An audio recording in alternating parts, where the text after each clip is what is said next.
niveau de la densité électronique de notre système. Voilà. Origine physique de la contribution moléculaire. Voilà. Donc les alliages métalliques comme le DIM et le PIL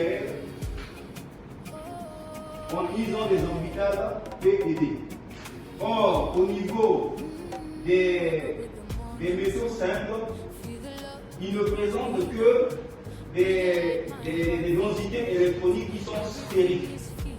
Or, au niveau de la méthode EAM, on n'a pas cette possibilité de pouvoir mener une étude pour les alliages qui sont plus complexes, qui présentent des liaisons qui sont directionnelles. Or, la méthode MEAM, vous allez voir ici, je vous présente ce qu'on a ajouté au niveau de la méthode MEAM. Nous avons l'onde polaire et l'onde azimutale. Or, de la méthode EAM, compte d'eau, et d'eau qui est le père fondateur comment on appelle, le père fondateur de la méthode EAM, qui a travaillé avec base informaticien, qui travaillait juste sur une densité électronique qui était stérique et qui se basait sur l'orbital S. Mais quand on faisait les calculs pour donner par exemple d'énergie, de cohésion et de grandeur, on trouvait des valeurs qui n'étaient pas vraiment satisfaisantes.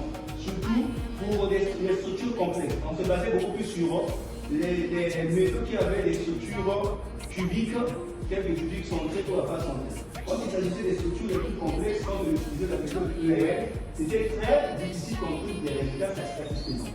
C'est là où Basque et Lee, en 1987, ils ont proposé le premier modèle de la méthode MEAM en insérant les angles là pour dire que les alliages métalliques ou encore les semi-conducteurs ont des liaisons directionnelles pour tenir compte des angles. On ne peut pas seulement tenir compte de l'interaction entre deux atomes, mais il faut tenir aussi compte des liaisons. Et en même temps aussi, les alliages métalliques ont des propriétés qui sont anisotropiques différentes avec des métaux simples. Voilà. Maintenant ici, je vous présente comment est-ce qu'il y a eu cette contribution angulaire et la différence entre la méthode EAM qui se base beaucoup plus sur une densité électronique qui est sphérique, mais au niveau de la méthode EAM, vous allez voir que nous avons deux atomes qui sont en interaction.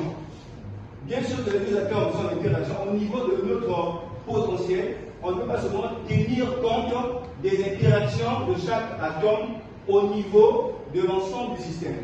Pour Basque lui dit, au lieu de tenir compte juste des interactions de chaque atome dans l'ensemble du système pour pouvoir déterminer l'énergie totale, il est mieux de tenir compte aussi de l'effet stérique, des différents atomes qui sont tout autour de l'interaction qui se fait entre deux atomes. Dans un exemple ici, on parle